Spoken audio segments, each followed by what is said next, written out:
नारळ टेंडर कोणाकडे टेंडर हे नारळ फोडायची मुली आहे ना हे नारळ फोडायची मुली काय राहिलं का रिसायकल करू राहील तुम्ही थोडंभर मशीन चालू करा नारळ फोडायची चालू करा ती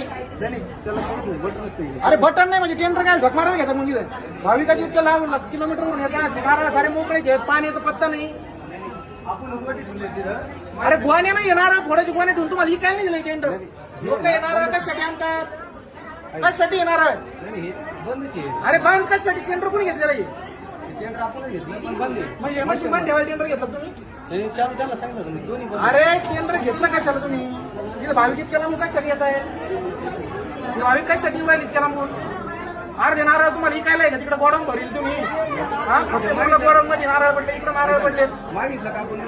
अरे मागितलं नाही तुम्ही द्यायचं यांना काय माहिती आपको पता है कि यहाँ पे नारळ फोडते यांना इनको किसको भी पता नहीं है हे तुमचं काम इथं दाखवू द्यायचे नारळ फोडायसाठी असते इधर नारळ फोडणे गेले तर मशीन बंद राहते साली मशीन चालू करून मशीन लगेच चालू करा आता किती वेळ लागेल चालू करायला नाही देवस्थान कोण नाही मग टेंडर कॅन्सल करा नारळ कसं घ्या तुम्ही आपण नारळ फोडलेले हे सगळे नारळ फार काही राहिलं नाही नारळात हे 2-2 वर्ष नारळ चालू नवीन नारळ आणून टाकले अरे नवीन नाही पण तुम्ही वित्त कशाला नारळ फोडून घ्या भाविकांना पण ते चालू करून दिलं अरे चालू करून तुम्ही घ्यायचं ना त्यांना मी सांगितलं तुम्ही टेंडर कसं घेतलेलं आहे मशीन आहे ना आता समजा आपण त्यांना फोडून मागितलं तर देऊन टाकलं अरे फोडून मागलं यांना फोडून पाहिजे नारळ फोडून द्या सगळ्या नारळ फोडून द्या हे चालू करून द्यायला त्यांनी चालू करून दिलं का तुम्ही सगळे फोडा तुम्ही मागणी करा ना तुमचं काम आहे तुमचं नादुरुस्त आहे तुमचं सांगायचं काम नाही का तुम्ही टेंडर कशाच घेतलेलं आहे अर्ध नारळ इथं ठेवायचं आणि अर्ध रिटर्न द्यायचं भाविकाला नाही पण ते तुम्ही करून द्या ना देवस्थान जरी याच्यात खात असलं नाही का नाही अख्खं देवस्थान खाऊ राहिलेलं आमचं काय म्हणणं आहे की तुम्ही त्याला खत पाणी देता अरे भाविकाला नाही सगळ्या जणांना फोडून मागितल्यावर देणार तुम्ही पण यांना माहित नाही तुम्हाला फोडून द्यायचे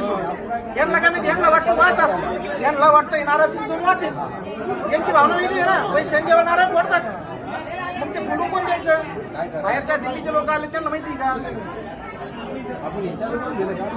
आजच्याच देवस्थानला चालू करून द्या लोक भाविक इतक्या लांबून 2-2 हजार किलोमीटर येतात तुम्ही याच बंद केली ना त्यांना नाही तुम्ही आधी जात तिथं त्यांना चालू करून घ्या हा